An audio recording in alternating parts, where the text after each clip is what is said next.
Olá, meus queridos, sou a professora Maria Pinho, professora de matemática. Hoje nós iremos dar início falando um pouco sobre os múltiplos e divisores de um número inteiro. Primeiramente, nós vamos compreender o conceito dos dois. Múltiplo e divisor de um número inteiro é muito importante para resolver grande parte dos cálculos matemáticos. Esses conceitos são válidos tanto para os números naturais quanto para os números inteiros, visto que os números naturais estão contidos nos inteiros, como foi colocado aqui. Eu coloquei essa observaçãozinha, que n está contido em z, ou seja, o conjunto dos números naturais está dentro do conjunto dos números inteiros. Agora nós iremos falar um pouco sobre os múltiplos. Primeiramente, eu coloquei aqui uma definição bem sucinta do que são múltiplos. Múltiplos, para eu encontrar um múltiplo, basta multiplicar o número pelos números naturais. Como nós sabemos que os números naturais são infinitos, coloquei até como uma observação que os múltiplos de um número qualquer são infinitos. Agora, por que eles são infinitos? Porque para eu encontrar os múltiplos de um número, basta eu multiplicar pelos números naturais, como diz na definição. E aqui eu sempre costumo colocar esse exemplo da tabuada. Aqui eu coloquei a tabuada de 2, como vocês podem ver. Como exemplos, eu coloquei a tabuada de 2. Eu multiplico o número 2 pelos números naturais. Coloquei só até o 5. Eu multipliquei 2 vezes 0, 0, 2 vezes 1, 2, 2 vezes 2, 4, 2 vezes 3, 6, 2 vezes 4, 8, 2 vezes 5, 10. Ou seja, o resultado dessa multiplicação são os meus múltiplos de 2. E coloquei mais 2 exemplos para fixarem melhor. O m é de múltiplo, coloquei o 5 entre parênteses, então aqui eu tenho os múltiplos de 5. Como que eu encontrei esses múltiplos de 5? Através de uma multiplicação pelos números naturais. 5 vezes 0, 0, 5 vezes 1, 5, 5 vezes 2, 10, 5 vezes 3, 15, 5 vezes 4, 20, 5 vezes 5, 25. E esses 3 pontinhos aqui, que é o símbolo do infinito. Como nós já sabemos que os múltiplos são infinitos, coloquei só alguns. Aqui também eu tenho os múltiplos do número 10. Quem são os múltiplos de 10? Eu multipliquei o 10 por alguns números naturais e encontrei seus múltiplos. Estão aqui: 0, 10, 20, 30, 40, 50. Muito simples. Basta nós recordarmos de como nós estudávamos a tabuada, como foi que nós aprendemos a tabuada. Então, a tabuada, né, de multiplicação, né, uma multiplicação, eu quero a tabuada de 3. Eu vou encontrar todos os múltiplos de 3. Ah, professora, todos não. Corrigindo, todos não. Vou encontrar alguns múltiplos de 3, porque os múltiplos são infinitos. Agora nós iremos falar um pouco sobre os divisores. Coloquei aqui também uma breve definição de divisores. Divisores: um número natural não nulo, A, é divisor de outro número natural, B, quando a divisão de B por A é exata. O que quer dizer isso aqui, essa definição? Que para eu encontrar os divisores de um número, basta eu dividir. Se der uma divisão exata, eu já estou encontrando os divisores. Coloquei como exemplo os divisores de 2. Como é que eu sei que 1 e 2 são divisores de 2? Basta eu dividir. Vou colocar aqui até a divisão. 2 dividido para 1. 2 dividido para 1. Dá 2, porque 1 vezes 2, 2.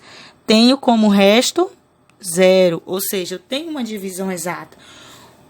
Aqui também eu coloquei que o 2, ele é divisor do próprio 2. Vou dividir. 2 dividido para 2, 1. 1 vezes 2, 2. 2 menos 2, 0. Ou seja, eu tenho divisões exatas.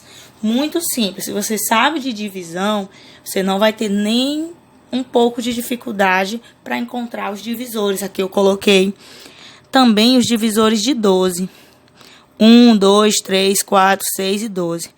Lembrando que aqui estão todos os divisores de 12. Eu sei que 12 eu consigo dividir por 1, por 2, por 3, por 4, por 6 e por 12. E eu consigo uma divisão exata, ou seja, o resto da minha divisão é 0. E eu coloquei também uma pequena observação com relação aos divisores, que os divisores de um número qualquer são finitos, ou seja, os divisores de um número qualquer têm fim, diferente dos múltiplos, que são infinitos. Então, aqui estão todos os divisores de 12, todos os divisores de 2. Agora eu irei falar um pouco sobre os números primos. Aqui eu tenho uma definição dos números primos. Quando é que um número é primo? Quando um número que possui apenas 2 divisores, o número 1 e ele mesmo. Aí eu coloquei aqui alguns exemplos dos números primos, que é o 2, o 3, o 5, o 7, o 11 e o 13. Aqui tem alguns exemplos de números primos, mas os números primos, como nós sabemos que os números eles são infinitos, logicamente que os números primos são infinitos também. E eu também coloquei uma observação. Essa observação que foi colocada foi com relação ao único número par que é primo, que é o caso do número 2. Ou seja, de todos os números pares, o único que é primo é o número 2. Por que que o número 2 é primo? Porque o número 2, como nós já vimos, ele tem apenas 2 divisores, que é o 1 e o próprio 2. Então, ele entra como números primos. Eu tenho também uma definição sobre os números compostos. Que são os números compostos? São os números naturais, que possuem mais de 2 divisores distintos. São chamados de números compostos. Ou seja, aqueles números que têm mais de 2 divisores são chamados de números compostos. Coloquei alguns exemplos de números compostos: 4, 6, 8, 9 e 10.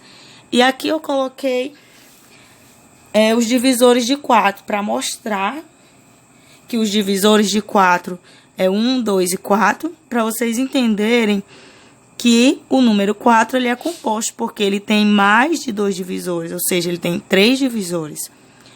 Voltando aqui nos números primos para fazer uma observação, outra observação, a observação é a seguinte, que o número 1, ele não é primo e nem composto. Por que, professora, que ele não é primo e nem composto? Porque o 1, ele é divisor de todos os números naturais. Então, ele não entra nem nos primos e nem nos números compostos. Agora eu irei falar um pouco sobre a decomposição em fatores primos. Coloquei uma definição sobre a decomposição de fatores primos, que diz que vimos que todo número natural maior que 1, que não é primo, é chamado de número composto, como a gente viu anteriormente, pois ele pode ser expresso como uma multiplicação de 2 ou mais fatores. Em particular, uma multiplicação de fatores primos. Aí, para ficar mais claro, eu coloquei aqui a decomposição de 2 números. Fazendo decomposição, eu tenho a decomposição do 12. Vamos começar pelo 12. Como é que a gente decompõe o número? Primeiro, coloquei aqui o número 12, passei uma barrinha do lado. Lembrando que fazer essa decomposição é como se eu estivesse dividindo o número 12. Na verdade, não é como se eu estivesse dividindo, é dividindo o número 12. Lembrando que nós começamos a decomposição sempre pelo menor divisor. Como o 12 ele tem como divisor o 1, o 2, o 3, o 4, o 6 e o 12, mas o menor divisor, exceto o 1, é o 2, então eu vou começar fazendo a minha decomposição por 2. Tá aqui, 12 dividido por 2, 6. 6 dividido por 2, 3. E 3 dividido por 3, 1. Outro detalhe, a minha coluna da esquerda Eu terminei minha decomposição quando minha coluna da esquerda chegou ao valor 1. E a minha coluna da direita, eu tenho os fatores primos, como foi falado na definição, que decompor é a mesma coisa que expressar uma multiplicação de 2 ou mais fatores. Em particular, multiplicação de fatores primos, como diz o título da aula. E aqui eu tenho a decomposição do 12, que é 2 vezes 2 vezes 3. Se eu multiplicar essa decomposição, logicamente eu irei voltar para o número 12. Aqui também eu tenho um exemplo de outra decomposição, que é a decomposição do número 72. Como já foi falado na decomposição do 12, nós procuramos o menor divisor, que é, no caso, o número 2. 72 eu posso dividir por 2, que dá 36. 36 dividido por 2 dá 18. 18 dividido por 2 dá 9. 9 eu posso dividir por 3, que dá 3. E 3 eu posso dividir por 3, que dá 1. Pronto, terminei minha decomposição. Por que eu sei que eu terminei? Porque na minha coluna da esquerda eu cheguei ao número 1. Agora é só organizar a decomposição, pegar os números da coluna da direita e colocar em forma de fatores, ou seja, em forma de multiplicação. Lembrando que são fatores primos, ó. Vocês podem observar, 2 vezes 2 vezes 2 vezes 3 vezes 3 são fatores primos. Muito obrigada e bons estudos.